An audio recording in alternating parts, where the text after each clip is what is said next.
తాకట్లో ఉన్న మీ బంగారాన్ని విడిపించి ఆ రోజు ఆన్లైన్ రేటుకి కొంటాం. Sharma gold company. నమస్కారం, శ్రీమాత్రే నమః. Welcome to Suman TV. నేను గీతాంజలి. ప్రస్తుతం నేను కాకినాడ శ్రీపీఠంలో ఉన్నానండి. ఎంత అదృష్టం అనిపించింది. అమ్మవారు ఎంత దివ్యంగా ఉంటారు. పరిచయం అవసరం లేదు.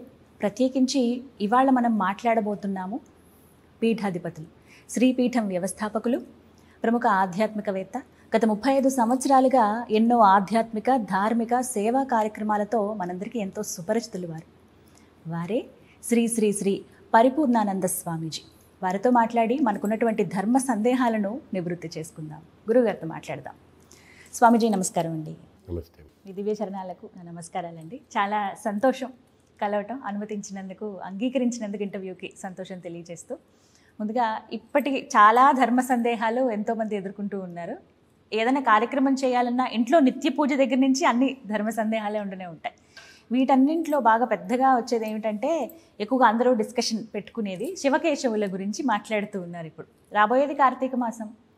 శివుణ్ణి పూజించాలా, విష్ణువుని పూజించాలా? అసలు ఏమిటి కార్తీక మాసం గురించి అంటే ఏం చెప్తారు? ఇది సామాన్యులకి ఈ రకమైన అనుమానం ఉంటే అది ఒక అందుకు పర్వాలేదు, కానీ విజ్ఞులు, సాధువులు, పండితుల్లో కూడా ఈ భేదం చూడడం అనేది చాలా ఇబ్బందికరమైన అంశం. ఏంటంటే శివుడు, విష్ణువు అని అంటున్నాం. శివుడు, విష్ణు అనేది మగవాళ్ళు, పురుష రూపాలతో ఉన్నటువంటి వాళ్ళు, మాంసపిండంతో తిరిగే రూపాలు కావవి. శివతత్వము, విష్ణుతత్వము. అలాగనే బ్రహ్మ అని అంటే ఆయన మాంసపిండంతో ఉండే వ్యక్తి కాడు, బ్రహ్మతత్వము. సో ఇది ఒక తత్వాలతో కూడుకున్నటువంటిది.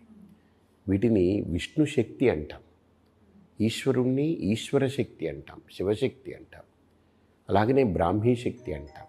కాబట్టి ఆ బ్రహ్మ, విష్ణు, మహేశ్వరులను ఏదైతే మనం ఆరాధిస్తున్నామో అది ఒక శక్తులవి. అదేది మాంసపిండాలతో కూడుకున్నటువంటి, మనలాగా ఊహించుకొని ఏదో బట్టలు వేసుకుంటారు, మనలాగా టైంకి తింటారు, లేదా పడుకుంటారు, లేస్తారు, సంసారం, మనవన్నీ వాళ్ళ మీద ఆపాదించడం అనేటువంటిది ఏదైతే ఉందో అది సినిమాటిక్గా, డ్రామాటిక్గా, ఓ సీరియల్లో ఒక ఊహ అలా ఉండొచ్చు. కానీ when it comes to the core value, అంటే ఒక ధర్మం చెప్పేటువంటి ప్రధానమైనటువంటి కీలకమైన అంశంలోకి వస్తే ఈశ్వరత్వం అనేది ఒక శక్తి, ఒక సిద్ధి. విష్ణుత్వం అనేటువంటిది ఒక సిద్ధి, బ్రహ్మత్వం అనేది ఒక సిద్ధి. ఈ మూడు ఇన్సెపరబుల్, ఈ మూడు విడదీయలేనిది. నేను అది మీకు ఎస్టాబ్లిష్ చేస్తాను. ఇప్పుడు బ్రహ్మ ఎక్కడో, విష్ణు ఎక్కడో, శివుడు ఎక్కడో కాదు. బ్రహ్మ, విష్ణు, మహేశ్వరులు ముగ్గురు కలిస్తేనే అది ఏకత్వం అవుతుంది. అప్పుడే అది సిద్ధి అవుతుంది. బ్రహ్మ అనంటే సృష్టి జరిగేది, రైట్? విష్ణు అనంటే స్థితి కలిగేది, ఈశ్వరత్వం అనంటే దాన్ని విముక్తి చేసేది. ఇప్పుడు తల్లి గర్భంలో ఒక కణము వెళ్ళి పడ్డప్పుడు తల్లి యొక్క మరో కణము కలిసి, ఆ ఎక్స్ అనేటువంటి కణము కలిసి, ఇక్కడ తండ్రి ద్వారా ఎక్స్ కానీ వై కానీ ఒక కణం కలిస్తే అది 2 కణాలు ఏక కణమైతే, అది అండమైతే, ఆ తర్వాత పిండమైతే, ఆ తర్వాత శిశువు అయ్యి అది వృద్ధి చెంది పూర్ణత్వాన్ని సంతరించుకొని బయటకు వస్తుంది కదా. ఇక్కడ బ్రహ్మ, విష్ణు, మహేశ్వరులు ముగ్గురు అక్కడే ఉన్నారు. అక్కడ ఎక్కడో పైన ఉన్నారని అనుకోవడం భ్రమ. ఆ కణము బ్రహ్మ అయితే ఆ 2 కణాలు ఏకకణమయ్యి అండంగా ధరించి అదొక పిండం అవ్వడం, అదొక శిశు రూపాన్ని పొంది అక్కడ ధారణ అవ్వడం, అన్ని నెలలు గర్భంలో, అది విష్ణువు యొక్క శక్తితో జరుగుతుంది స్థితి. ఇక తల్లి నుంచి విముక్తి అవ్వాలి అని అంటే, ఆ గర్భం నుంచి గర్భ విముక్తి జరగాలి అని అంటే ఈశ్వరుడి యొక్క అనుగ్రహం ఉండాలి. అందుకే డెలివరీ అనేటువంటిది, is delivering, is not destroying, is delivering. మనుషులు కూడా చనిపోవడం అనేటువంటిది ఏమనుకుంటారని అంటే, చనిపోవడం అంటే ఏదో కోల్పోతున్నట్టు అంటారు. తల్లి గర్భం నుంచి ఎలాగైతే శిశువు బయటికి రావడాన్ని డెలివరీ అంటారో, ఇక్కడ కూడా భూమి నుండి, ఈ భూతలం నుండి, ఈ శరీరం నుండి జీవుడికి కలిగే విముక్తినే ఈశ్వర అనుగ్రహంగా భావిస్తాం. మరణం కాదది. మరణం అంటే చావు, రకరకాల అర్థాలు చెప్తారు కదా. మరణం అంటే నేను ఎన్నో స్పీచెస్లో చెప్పాను. మా పక్కన ఒక గీత పెడితే చదవండి ఇప్పుడు.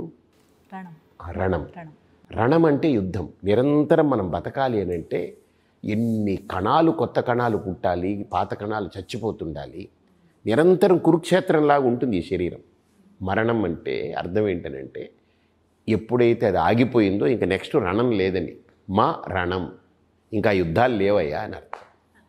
కాబట్టి జీవుడికి విముక్తినిచ్చేది ఈశ్వరుడు, జీవత్వాన్ని స్థితి చేసేది విష్ణువు, ఆ జీవత్వ ఉత్పాదన, దానికి సంబంధించిన ఉపాధి ఉత్పాదన బ్రహ్మ.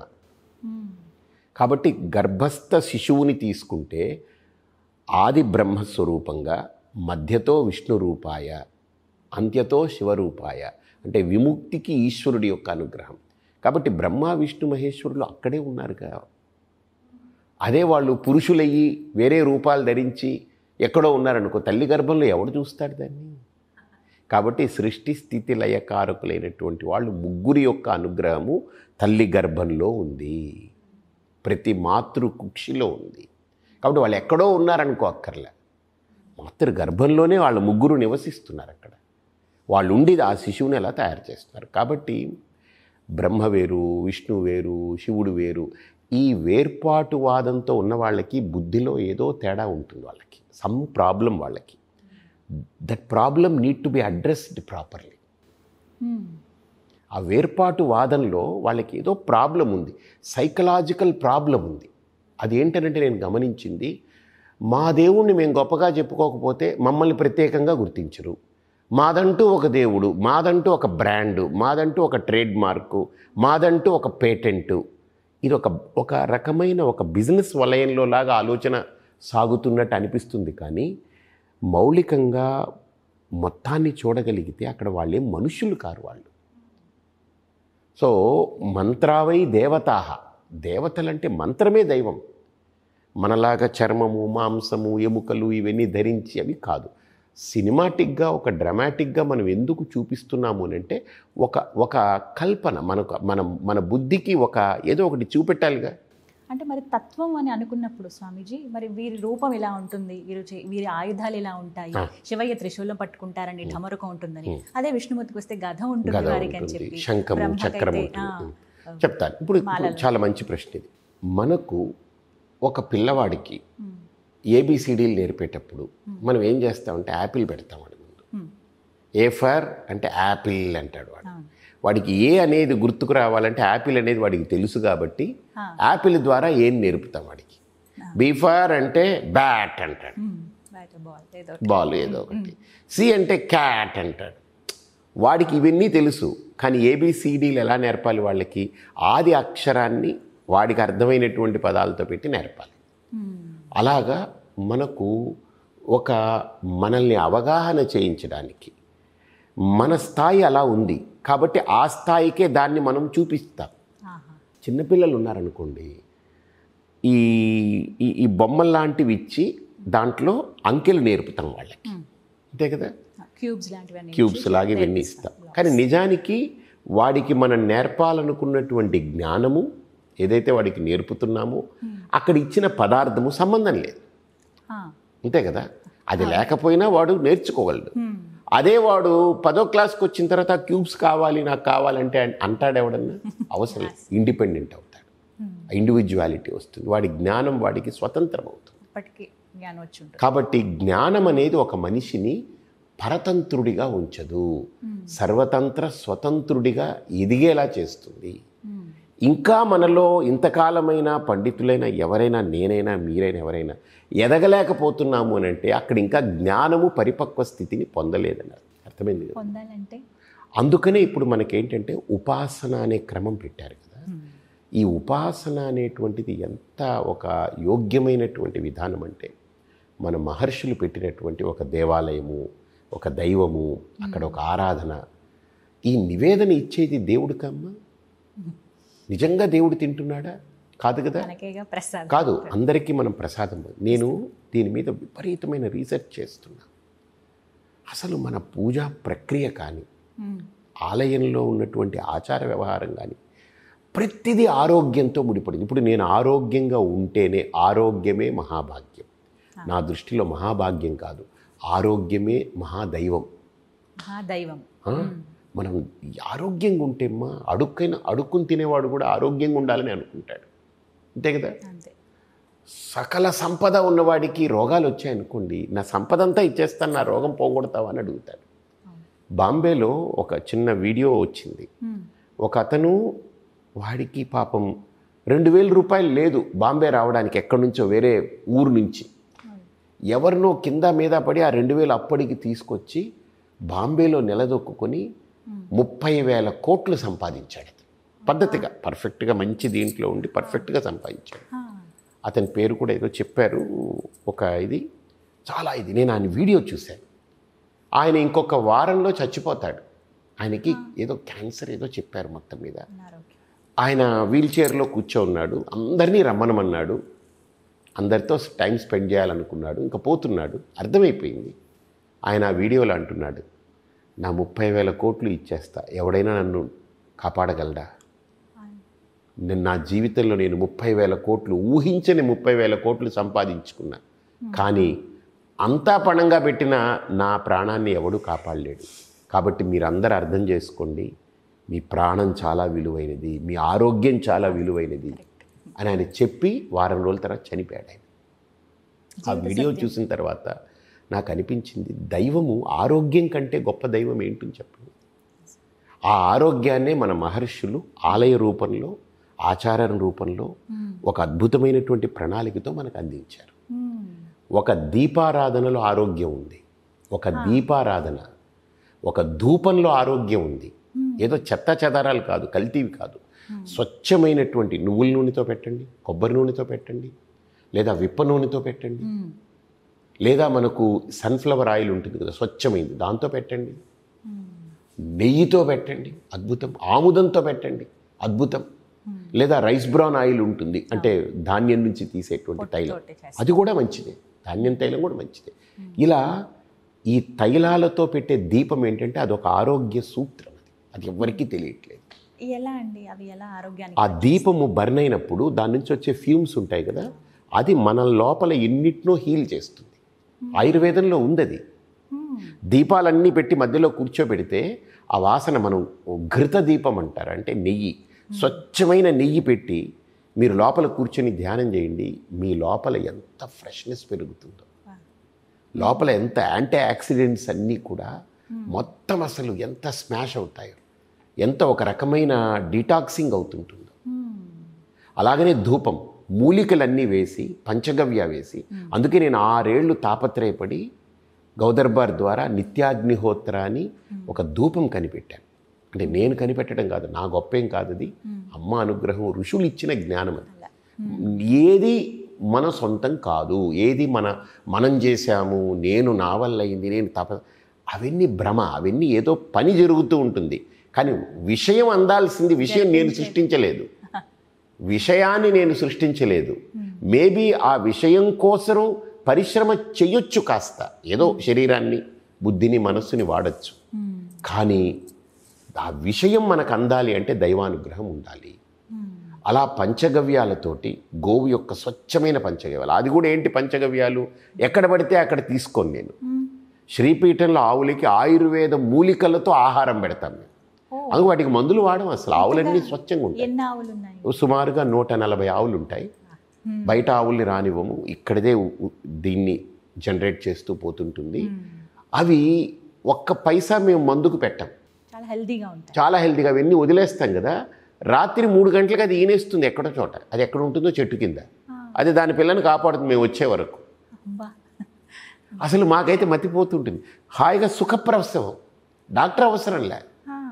మాకు ఈ ఆహారం పెట్టక ముందు నేను ఇది తయారు చేసి వేరే వాళ్ళతో కూర్చుని దీని మీద రీసెర్చ్ చేసి దీని మీద బాగా పరిశోధన చేసి ఈ ఆహారం తెచ్చిపెట్టే ముందు వరకు డాక్టర్లు కావాలి, ఒక్కోసారి అడ్డం తిరుగుతుంది, అదయ్యేది ఇదయ్యేది, కొన్ని కన్సీవ్ అయ్యేది కాదు, కొన్ని పాలు సరిగ్గా ఇచ్చేది కాదు, పాపం ఏవో జబ్బులు, మందులు, రోగాలు ఇవన్నీ ఉంటే నేను అనుకున్నాను, మనం తప్పు చేస్తున్నాము, హాయిగా అడవిలో ఉండాల్సినటువంటి ఆవుల్ని మనం దగ్గరికి తీసుకున్నాము. అడవులన్నీ మనం ఆక్రమించేసుకున్నాం. ఇప్పుడు ఆవులన్నీ ఎక్కడొస్తాయి? మన దగ్గరే ఉంటాయి. ఇంక ఈ ఊర్లోనే తిరుగుతాయి. అవి బయట తిరగకూడదు, సరే మన దగ్గర పెట్టుకున్నాం. కానీ ఒక అడవిలో ఉండే వాతావరణాన్ని, ఆ స్వేచ్ఛని, ఆ హాయిని, ఆ ఆరోగ్యాన్ని, ఆ ఆహ్లాదాన్ని వాటికి ఇవ్వాలి. ఇవ్వకపోతే గోశాల పేరు మీద మనం పెద్ద వధశాలలు చేసినట్టే. తీసుకెళ్ళి వాటిని నరికి చంపడం ఎంత మహాఘోరమైన పాపము. గోవుల్ని గోశాలల్లో పెట్టి ఒక రకమైన బందీఖానాలాగా ఉంచి చేయడం కూడా దోషం. అలా ఉంచకూడదు. వీటన్నిటికీ ఆరోగ్యకరమైనటువంటి ఆహారం ఇవ్వాలని నేను తయారు చేశాను. అది ఎవరికి ఆ ఫార్ములా తెలియదు, అది చేశాను. అద్భుతంగా సక్సెస్ అయింది. అసలు నార్మల్ డెలివరీ అయిపోతుంది. 3 ఏళ్ళు కన్సీవ్ అవ్వకుండా గర్భదోషం ఉన్నటువంటి ఆవులు కూడా కన్సీవ్ అయిపోయి సుఖప్రసవం చేస్తూ ఆ పాలు కూడా అమృత తుల్యంగా ఉంటాయి. వాటి పేడ, వాటి గోమూత్రం ఉంటుంది. ఆ గోమూత్రం ఇలా పట్టి ఇలా నోట్లో పోసుకోవచ్చు. కొబ్బరి నీళ్ళలాగా ఉంటాయి. కొద్దిగా వెచ్చగా ఉంటుంది. ఇంత గబ్బు కానీ, ఇంత ఒక రకమైన దుర్వాసన కానీ ఏది ఉండదు ఆ పేడలో, వాటిల్లో. అంటే ఔషధీకృతమైంది మూలికలు. అలాంటి పంచగవ్య తీసుకుని మూలికలు 16 రకాల మూలికలు వేసి, చెట్టు బెరడు తీసుకుని ఎండిపోయినటువంటిది, మనం చెట్టు కొట్టకూడదు నా సిద్ధాంతం. అది బతకాలి. అది బతికితేనే మనకు ప్రాణం కదా. ఆ బెరడు దాన్ని పౌడర్ చేసి వాటిని మిశ్రమం చేసి దాంతో నిత్యాగ్నిహోత్రాన్ని ఒకటి చేశాను. నిజమైన ధూపం అది. ఎందుకనంటే ఈరోజు అగరబత్తీల రూపంలో అవి పెట్టి ఇవి పెట్టి బొగ్గు వాడి, కెమికల్స్ వాడి, అవి వేసి వాసనల కోసం సెంట్లు, స్ప్రేలు, అవి ఆర్టిఫిషియాలిటీస్ ఉన్నాయి కదా. మనము 99% ఆర్టిఫిషియాలిటీకి దూరంగా ఉంటాం. 1% ఇది కూడా ఏంటంటే పంచగవ్య ఇవన్నీ తయారు చేయాలి కాబట్టి అది మనిషి యొక్క మలచడం అనే ఆ 1% తప్ప అందులో ఏ రకమైన కృత్రిమమైనది మనం పెట్టకూడదు అని ఒక సంకల్పం తీసుకుని చేశాను. అది ధూపం, ఒక థెరపటిక్ ధూపం. అది అంటే ఒక చికిత్స. ఇళ్ళంతా శుద్ధి చేస్తుంది, బాడీ అంతా క్లీన్ అవుతుంది, ప్రతి గ్రంథి క్లీన్ అవుతుంది. అంటే దైవం దగ్గర మన ఋషులు పెట్టమన్న దీపం కానీ, దైవం దగ్గర పెట్టమన్న ధూపం కానీ, మన శరీరం లోపల నాడులు, గ్రంథులు శుద్ధి చేయడానికి. నెంబర్ 1. నెంబర్ 2, తీర్థం ఇస్తారు. దివ్య ఔషధం అది. అందులో పచ్చకర్పూరం ఉంటుంది. పచ్చకర్పూరం శరీరంలో ఎన్ని వ్యాధుల్ని నయం చేస్తుంది. ఏలక్కలు, లవంగాలు, తులసి, ఇవన్నిటితో కలిపింది. అదంతా అద్భుతమైన ఔషధం. పంచామృతంతో అభిషేకం చేసిస్తారు. పంచామృతముతో అభిషేకం చేసినటువంటి తీర్థం తీసుకోవడం అదొక ఔషధం. అలానే నైవేద్యం పెడతారు దేవుడికి. ఆ నైవేద్యం పెట్టేటప్పుడు పులగం. ఎలాంటి ప్రోటీన్ అమ్మా అది, ఎంత హై ప్రోటీన్ డైట్ అది. పెసలు, తర్వాత ఇప్పుడంటే పెసరపప్పు వాడుతున్నారు, పెసరపప్పు వాడకూడదు, పెసలే నానబెట్టి ఆ పెసలు వేసి, అది బద్దపసలు పైన పొట్టుతోటి దాన్ని నానబెట్టి దాన్ని పప్పు పెట్టి రైస్ పెట్టి, రైసు 1 కప్పు వేస్తే ఈ పెసలు అనేటువంటిది కప్పు వేయొచ్చు, కప్పున్నర కూడా వేయచ్చు.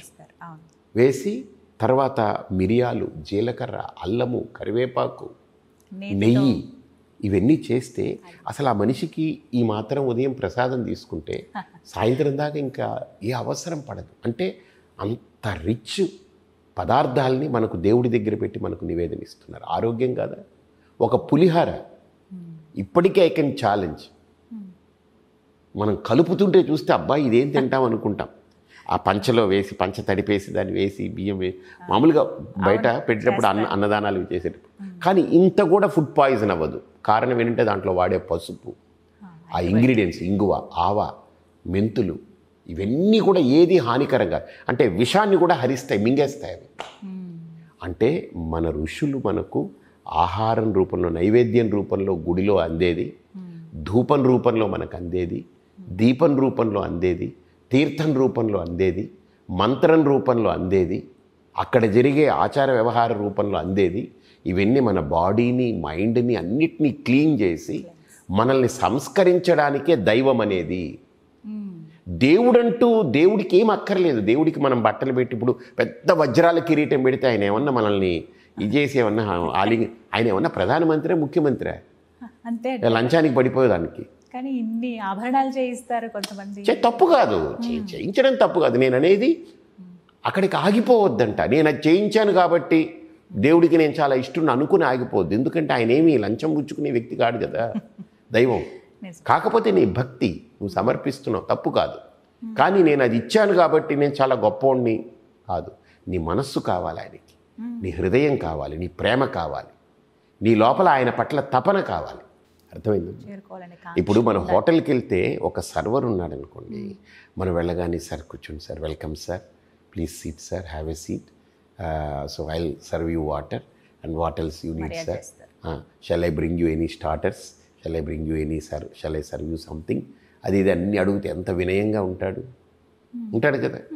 అలాగని వీడు ఎంత వినయంగా ఉన్నాడు, నా భార్య ఎప్పుడైనా ఇంత వినయంగా ప్రతి మీల్కి ప్రతి ఫుడ్కి అలా ఉంటుందా అని అనుకోవడం ఎంత పొరపాటు అవుతుంది. భార్య నుంచి అది ఎందుకు ఎక్స్పెక్ట్ చేస్తాం మనం కదా. భార్య అంటే నాకు తల్లి లాంటిది అన్నం పెట్టేటప్పుడు కదా. వాడికి మన పట్ల ఏమిటి ఉంటుంది, మనం ఇచ్చే టిప్స్ మీద దృష్టి ఉంటుంది, లేదా వాళ్ళ ఓనరు వీడికి రేటింగ్స్ ఇస్తాడు, దానివల్ల వీడికి వచ్చే అదనమైన ఇన్సెంటివ్స్ మీద ఉంటుంది. నేను బాగా చేస్తే నాకు ఇక్కడ అప్పర్ గ్రేడ్ వస్తుంది దాని మీద ఉంటుంది తప్ప మనం ఏదో తిని ఆరోగ్యంగా ఉండాలి, బాగుండాలి, అవన్నీ సెకండరీ. కానీ ఒక కట్టుకున్న భార్యకో కన్న తల్లికో నా భర్త కానీ నా బిడ్డ కానీ కడుపు నిండా తినాలి, ఆరోగ్యంగా ఉండాలి. వాళ్ళు వడ్డించేటప్పుడు ఇతనికి ప్రేమ ఉండదు, ఇతనేంటి మనకు గౌరవాన్ని ఇస్తాడు, కానీ వాళ్ళు ప్రేమనిస్తారు. గౌరవం బయటికి చూడడానికే, కానీ ప్రేమ లోపల మనల్ని పెంచుతుంది అది. సో ఆ టచ్ అంటారు కదా, అది దైవానికి కావాలి, అది కావాలి దైవానికి. బయట చూపించే గౌరవం ఎందుకు, భక్తి వద్దని చెప్పను నేను, కానీ అది ఉన్నా దాన్ని కూడా దాటి దైవానికి మనం ఇచ్చే ప్రేమ కావాలి. సో దట్ నువ్వు కనెక్ట్ అయితే, నీ హృదయంతో కనెక్ట్ అయితే డెఫినెట్లీ దైవము అక్కడే స్పందిస్తూ ఉంటుంది.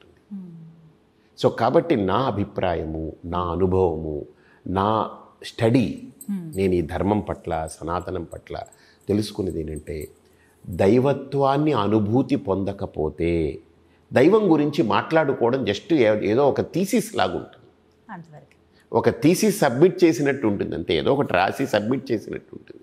ఆ దైవత్వాన్ని అనుభూతి పొందడమే మన సనాతన ధర్మం మనకి ఇచ్చినటువంటి మార్గం అది. మీ అమూల్యమైన సమయాన్ని కేటాయించి ఎన్నో ముఖ్యమైన విషయాలు తెలియజేశారు. మా సందేహాలన్నీ కూడా నివృత్తి చేశారు గురువుగారు. ధన్యవాదాలు.